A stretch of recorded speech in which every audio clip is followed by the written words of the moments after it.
morning, everyone. Mike's MMA Picks here with your Fight Morning Quick Card Breakdown show brought to you by BetDSI, as well as MMA Oddsbreaker. We're here for UFC Vegas 19, Curtis Blaydes against Derek Lewis. 7 fights are expected to finish here. 4 fighters missed weight, so be aware of that. We're going to burn through this breakdown pretty quickly, so let's get things kicked off with the first fight of the evening, where we have Sergey Spivak taking on Zahabi-Rodriguez. Zahabi-Rodriguez, 7,100, 28 years old, fought on the Contender Series recently and had a grounded pound finish there. Although you look back at his fights in LFA, plodding heavyweight, heavy hands. Taking on Sergey Spivak, 11-2 record, only 26 years of age, coming in at 9,100 in DraftKings, a minus 255 betting favorite. We've seen Spivak come out and lay an egg in the past. He seems to be the fighter that's developing more quickly. He does have a potent ground game. This fight is expected to finish at minus 155. Spivak, in my opinion, has more tools at his disposal, variety of strikes, as well as the ability to finish this fight via submission. We've seen Vanderaa in some tough spots on the ground in the past, and I believe he's going to be put there again. So give me Spivak to win. Next up, we have a fascinating bantamweight bout where Zahabi-Rodriguez came in at 140.5 pounds, only 24 years of age, 7-1 record, taking on Zahabi, who has been in the UFC for some time now, fights out of TriStar. We know that last name. Zahabi, well-rounded fighter, though. You look up and down his record, and he has not fought the who's who, especially on the come-up. You look at the other side of this fight, Zahabi-Rodriguez has 13 amateur fights under his belt prior to coming to the UFC and even turning pro. Zahabi-Rodriguez, 8,700 in DraftKings, minus 195 at the betting window. The other side of the fight, you have the 33-year-old Zahabi at 7,500 plus 155 underdog. Zahabi, he could put Rodriguez in trouble early if this fight hits the mat. I look for Rodriguez, who it was an interesting look at the scales. I did notice he may have had a limp with the left leg as he was walking up and down the scales, but I wouldn't put too much weight or too much stock into that, no pun intended. This fight, you saw what Morales did to Zahabi. He's had some time off now. Rodriguez has very crisp hands, has a couple of professional boxing bouts under his belt, and I think the size could potentially be a factor here. If this fight stays on the feet, give me Rodriguez in this spot. Could potentially finish here too. This fight is expected to go to a decision at minus 165, though. Next fight, we've got 145-pounders, featherweights. We've got Jamal Emmers, who, in my eyes, is Darian Caldwell light, taking on Skelly. Skelly, 35 years of age, 7,400 plus 195 underdog here. Last time we saw Skelly in action was in 2019, where he was in a war with Jordan Griffin. Jamal Emmers coming in minus 245. Congrats to those who got in on the Emmers line early. This line has been steamed up. 8,800 in DK. Emmers has the ability to get this fight to the mat, but Skelly, very tricky, lanky featherweight who has some really unorthodox techniques. You watch him, you got to be careful where you put your head. Could potentially lock up a submission here. the pace of Emmers, I think that is going to be going for him. He just can't put himself in a bad spot, Jamal Emmers, because Skelly has the potential to end this via submission, though. The longer this fight goes, Emmers should run away with it. So give me Jamal Emmers here. Next up, women's flyweights. Casey O'Neill taking on Shana Dobson. O'Neill coming in with the undefeated record, though. Take a look.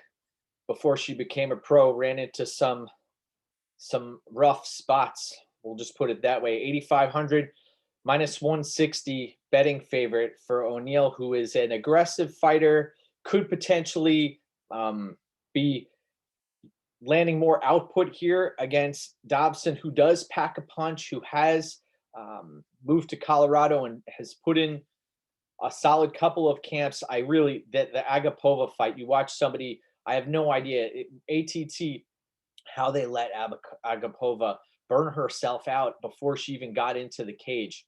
Crazy, crazy. So Agapova should have won that fight, but you see what happens. Dobson, a seasoned veteran out there with only a 4-4 record, 7,700 plus 130 underdog. I think this fight is going to be, it's going to play out closer than the odds suggest here.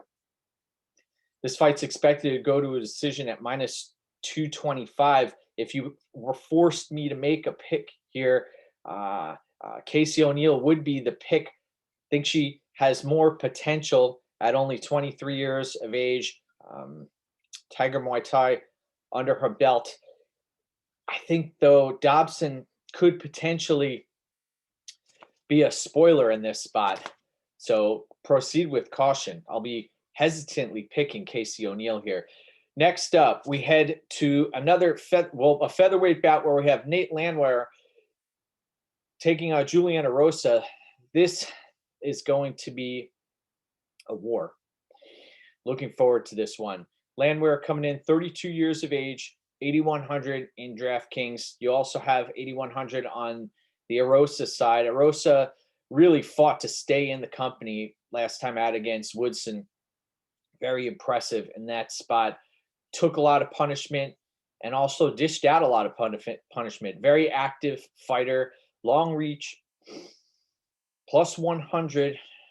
So he's the underdog in this spot. 24-8 record, lots of fights under his belt. But then you also have Landwehr, who spent some time overseas, and he reminds me of, you watch almost a poor man's Justin Gaethje out there, the way he fights. He will go for broke. He does not care about getting hit. He will fight at a pace that, if you can match his pace, great, because that's where the fight's going to take place. I see Landwehr pushing the action here, and it's just a matter of, is his chin going to hold up? Because Erosa is going to go for it as well. I'll be hesitantly picking Landwehr here. I think that when push comes to shove, and this fight is in the third round and these guys are going to war, I think Landwehr is going to be doing a little bit more damage out there. Erosa has had a suspect chin in the past, and I'll be picking Landwehr to win. I wouldn't be surprised to see him finish late. Next up, we have John Castaneda coming in here, taking on a wily old veteran, Eddie Wineland, who is still fighting, 24-14, and he's got a 24-14-1 record. Wineland, WEC fighter back in the day, has had his jaw broken a number of times. 7,900 in DK, plus 100 at the betting window. Interesting spot here, because if this fight was to take place about a year and a half, 2 years ago, I'd be more apt to pick Wineland. But we live in the here and the now. He's coming off of that brutal knockout loss against Sean O'Malley. And Castaneda, 17-5 record, 8,300 in DK, 29 years of age. I have to lean Castaneda here. I think that he's going to be a little bit too much when inside of the smaller octagon. I think that if this fight was taking place in the larger octagon and there was more space for Wineland to be evasive, we'd be speaking a little bit different tune here. But give me Castaneda to win. Next up, we head to the lightweight division where we have Luis Pena, Violent Bob Ross, with his 5-inch reach advantage, taking on Drakkar Klose. Drakkar Klose has left fight ready, seemed to have a patchwork camp that he put together for this fight. 11-2-1 record, $9,000 in DraftKings for Drakkar Klose, -170 at the betting window. Pena coming in 8-3 record, still only 27 years of age. Slight underdog for Pena. I played Pena last time out against Kama Worthy, and we saw what happened there. He has a tendency to let fights slip away, and he's not a threat to finish. Tough for him to finish a sandwich out there sometimes, but he can maintain top control. Tough to lock up submissions. I think he could potentially put Drakkar Klose in some dangerous spots here, though the length is going to be an issue for Klose. You're going to see Klose come out and look to chop Pena down. That's what he said he's going to do. I think he will attempt to do that. Drakkar Klose is a winner, and he's a guy who's willing to dig deep. He had Beneil Dariush on his back for the majority of the first round. Dariush burnt his legs out. Klose took advantage of that and then got caught in a firefight against somebody who we've seen what Dariush is capable of. You look at Pena's record; it is a bit padded out there. I'll be picking Drakkar Klose here. I think that him having a full camp is a plus here. I think also the low leg kicks are going to pose a real problem. The longer this stays on the feet, you're going to look to see Luis Pena use his reach advantage and try to pepper Drakkar Klose. But I think that at this stage in his career, or in their respective careers, Pena is not a threat to finish fights standing. So Klose should walk right through. And Pena does not have great footwork. So give me Drakkar Klose out there. Next up, we head to the 145-pound division where we have Jared Gordon taking on Danny Chavez. Now, Gordon came in overweight here. Looks great on the scales, which is really strange. Now, we saw, I believe it was Duke Rufus was having Jared Gordon fight at lightweight. He wanted to go down to featherweight and left Rufus Sport. Has not looked great at 145 pounds. Looks slow as molasses. So he's coming in heavy for this fight. 32 years of age, 7,800 in DraftKings, +115 at the betting window. Taking on the Colombian warrior, Danny Chavez, 11-3 record. We saw the takedown defense hold up against TJ Brown, 8,400, -145 at the betting window. I think we're going to see a lot of action on this fight in DraftKings. 33 years of age, so Chavez is the older fighter. We've seen what happens when Jared Gordon gets fights to the mat. He typically, and this is fascinating. I was kind of shocked to hear that they had Dana White mic'd up, and Chavez called Gordon a fat fuck and said that that basically he's going to get it, and you saw Jared Gordon tell him that he's going to hold him down and fuck him up. So interesting to see a fighter who comes in overweight, looking to use that and to his advantage. He's already giving up a portion of his purse. So if this fight plays out at distance, we should see Chavez light Gordon up. But if Gordon is able to close distance, he has a great wrestling game, and he has a solid jiu-jitsu game.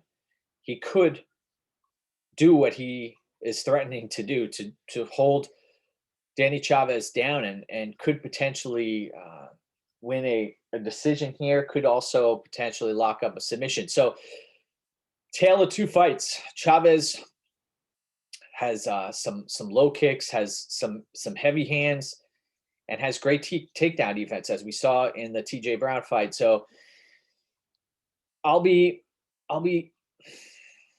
if this fight, if both fighters made weight, I would be more apt to be leaning on the side of Danny Chavez. But I see Gordon coming in here looking to exploit the weight advantage, and I think that he is a live underdog, and I'll be picking Jared Gordon to win.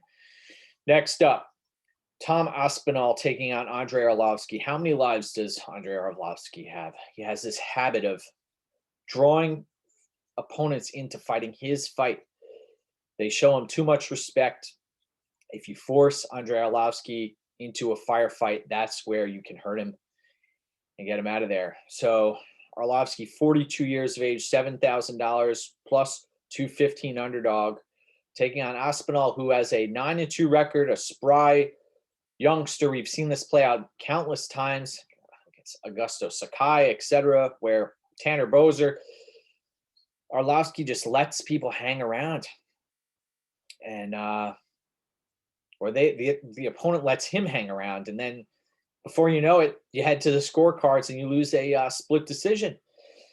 So Aspinall, 9,200 minus 265 betting favorite. We know how heavy Aspinall's hands are. He hasn't fought anybody really. Has a solid ground game.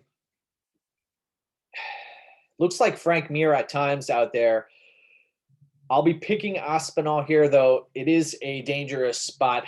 We know if Arlovski can lure this kid into something and use his footwork to try to stay evasive, it is in the smaller octagon. I just don't see it happening for 3 rounds, so I think Aspinall's going to catch him here.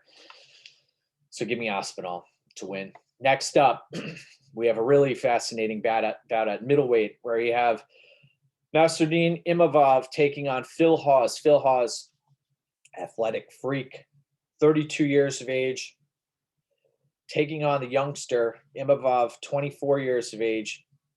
Imavov only a 9-2 record, but then you also look at Hawes, 9-2 record as well. But Hawes has put in the time, fights out of a solid camp, has a great wrestling game, and is very, very explosive, coming in as a minus 125 favorite, 8,200 in DraftKings. So Imavov, he's got to be careful fighting with his hands down, minus 105 at the betting window, only $8,000, but he has the potential to get his game stifled here. He looks to stay evasive and pump that jab, land 1-2s, and seems to be filling out his frame. This fight was originally supposed to happen about a month ago or so, and I was picking Imavov in that spot.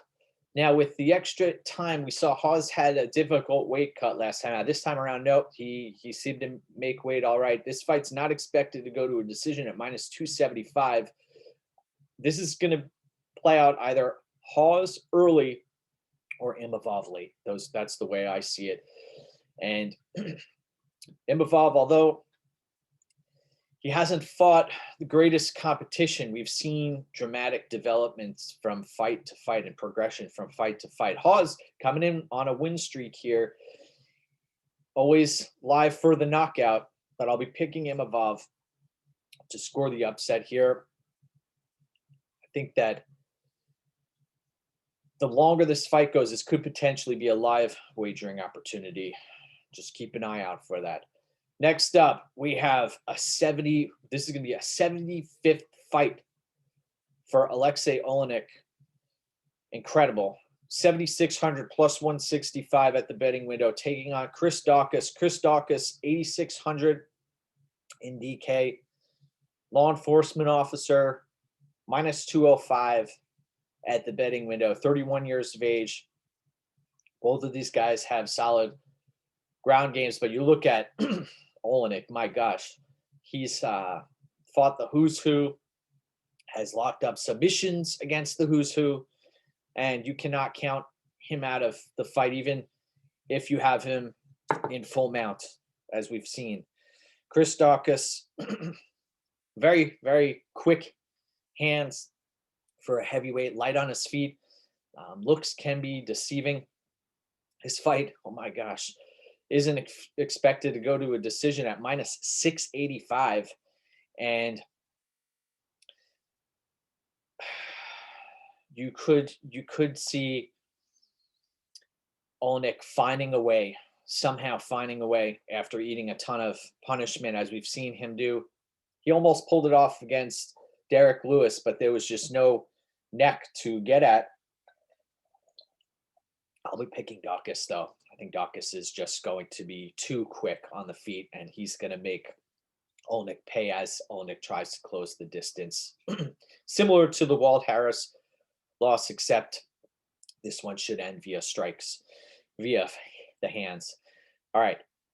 Next up, we head to a fight that is also not expected to go to a decision. We've got Charles Rosa taking on Darrick Minner. Darrick Minner, 7,400 plus 150. Underdog, 30 years of age. Lots of submission victories for Minner. Taking on a Charles Rosa who is a tough guy to finish as well. Charles Rosa, I should rephrase that. We've seen Minner finished a number of times throughout his career. He is kill or be killed, but Rosa is a tough guy to finish.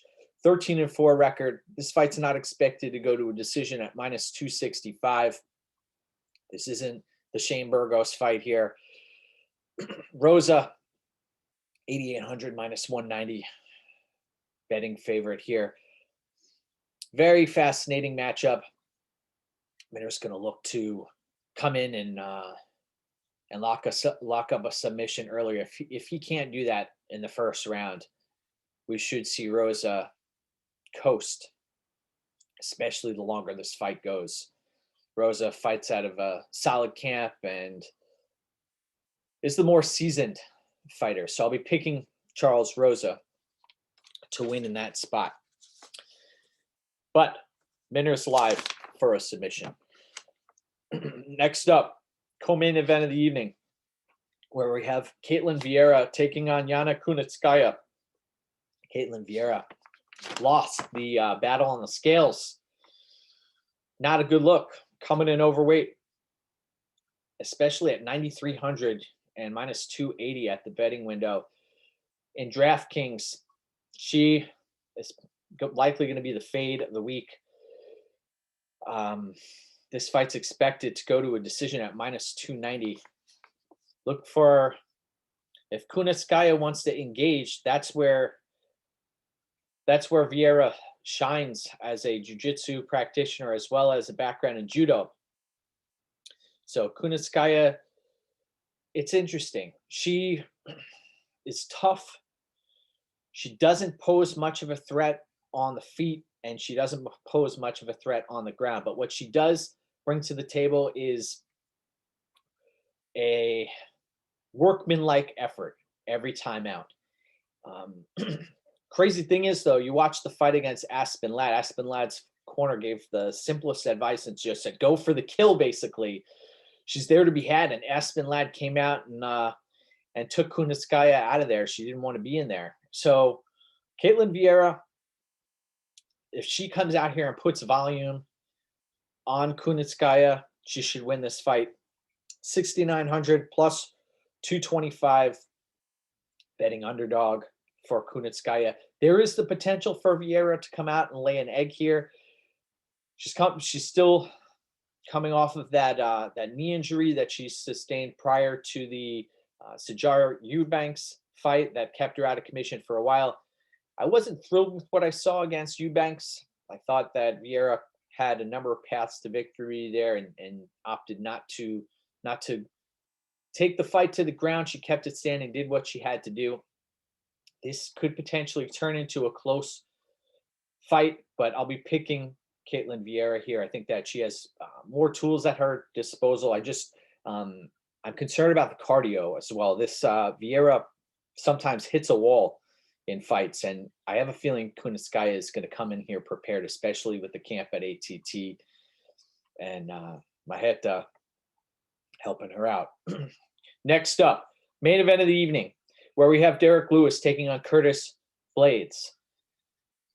This is a fairly easy fight to break down. Trying to think of what I can tell you that you do not already know.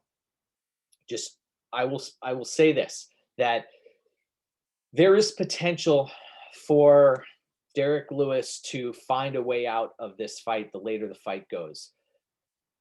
This fight may end in verbal submission. I have a feeling that there will be many takedowns landed if Derek Lewis doesn't land that knockout blow early. And that back injury, that chronic back pain that Derek Lewis has felt may be put to the test here, and he may find a way out. So 6,800 plus 340 at the betting window. If you are going to play Lewis, look at the knockout prop. I think that's the only way he gets this done. Curtis Blaydes 14-2 record, 9,400 minus 460. The question is, how many takedowns is Curtis Blaydes going to land? And what's the over-under on takedowns here? I'm going to say at least 7 takedowns for Curtis Blaydes. I do see Curtis Blaydes getting this done inside the distance, but he has a tendency to play with his food. And he's gone to Instagram to tell folks out there that he's not going to change the way he fights for followers. He wants to get his win bonus and get out of there. He drowns out the noise, and he's a winner by trade. You look at his record, he does have a solid chin. So I look for him to push the pace and potentially get Derek Lewis out of there. And I think that even if Blaydes is running out of gas late and doesn't have the potency on his strikes, Lewis, we've seen him against Mark Hunt and others just look for a way out. And I think that at some point that's going to happen late. So give me Curtis Blaydes. 14 fights. We're ready to rumble, folks. Thank you for tuning in. I want to wish everybody a fantastic fight morning. Check out BetDSI as well as MMA Oddsbreaker. Go get what's yours. You can follow me on Twitter at MikesMMAPicks. You can also check my plays out at betmma.tips. Let's go get this, my friends. Our time begins tonight. Thank you.